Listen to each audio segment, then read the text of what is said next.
Hello दोस्तों। आज मैं आपके सामने महात्मा गांधी जी के प्रथम आंदोलन चंपारण सत्याग्रह के बारे में बताने जा रहा हूं। यह आंदोलन न केवल गांधी जी के जीवन का महत्वपूर्ण अध्याय था, बल्कि हमारे स्वतंत्रता संग्राम का एक मील का पत्थर भी साबित हुआ। महात्मा गांधी जी दक्षिण अफ्रीका से भारत लौटे थे। वहां उन्होंने सत्याग्रह और अहिंसा का प्रयोग करके रंगभेद और अन्याय के खिलाफ जीत हासिल की थी। जब वे भारत आए, तो वे देखना चाहते थे कि यहाँ के लोग किन समस्याओं से जूझ रहे हैं और वे किस प्रकार उनकी मदद कर सकते हैं। उसी समय बिहार के चंपारण जिले के किसान उनकी ओर सहायता की उम्मीद से देखने लगे। किसानों की स्थिति बहुत खराब थी, क्योंकि अंग्रेजों ने उन्हें मजबूर किया था कि वे अपनी जमीन पर नील की खेती करें।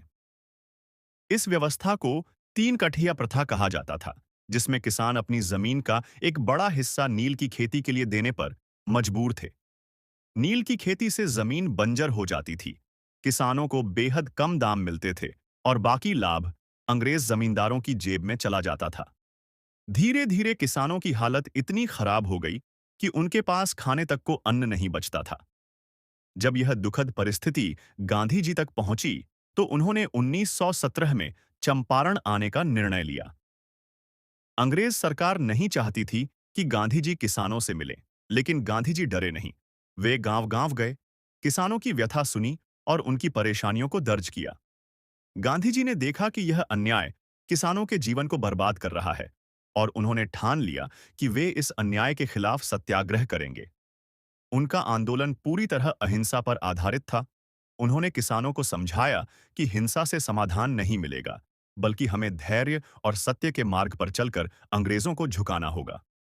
अंग्रेज सरकार ने गांधी जी को चंपारण छोड़ने का आदेश दिया, लेकिन गांधी जी ने साफ कहा कि मैं यहां किसानों की सहायता करने आया हूं, और जब तक उनकी तकलीफें दूर नहीं होंगी, मैं यहां से नहीं जाऊंगा। अंग्रेज सरकार को अंततः गांधी जी को गिरफ्तार करना पड़ा, लेकिन उनकी गिरफ्तारी के बाद आंदोलन और तेज हो गया।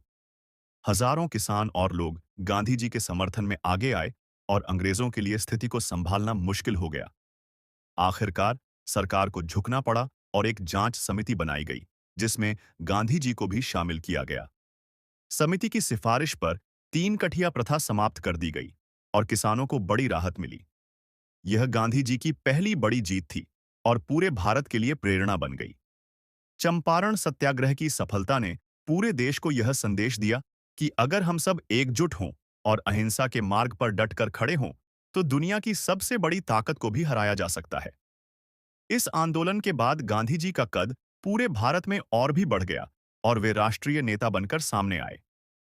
यही आंदोलन आगे चलकर असहयोग आंदोलन, नमक सत्याग्रह और भारत छोड़ो आंदोलन की नींव बना। दोस्तों, गांधी जी ने हमें सिखाया कि सत्य और अहिंसा ही सबसे बड़ी शक्ति है।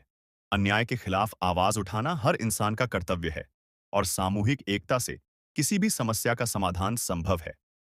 चंपारण सत्याग्रह सिर्फ किसानों की लड़ाई नहीं थी, बल्कि यह पूरे भारत की आजादी की लड़ाई की शुरुआत थी। अंत में मैं इतना ही कहना चाहूंगा कि गांधी जी का यह पहला आंदोलन हमें हमेशा याद दिलाता है कि अगर हम सत्य और अहिंसा पर डटे रहें, तो कोई भी ताकत हमें झुका नहीं सकती। आइए हम सब गांधी जी के इन सिद्धांतों को अपने जीवन में उतारें और हर अन्याय का डटकर मुकाबला करें। धन्यवाद। जय हिंद। और अगर यह वीडियो आपको पसंद आया हो, तो वीडियो को लाइक करें और हमारे चैनल को सब्सक्राइब करें।